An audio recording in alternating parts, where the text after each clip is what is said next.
Welcome to this tutorial about how to create group discussion topics.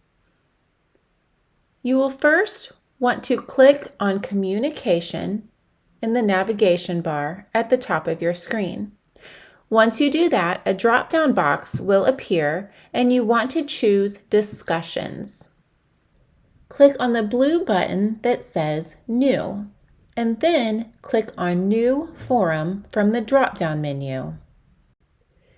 Give your new forum a title. If you would like to, you can also give it a description and fill out any other options along the page.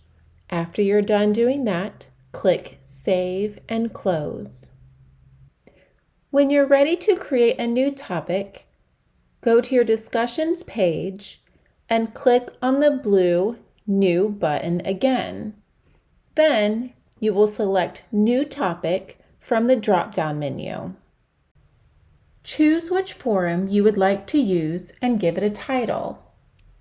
You will also have the option to add other information if you choose. Once you are done doing that, click Save and Close. Thank you so much for watching this tutorial. I hope it was a tremendous help. Have a beautiful day.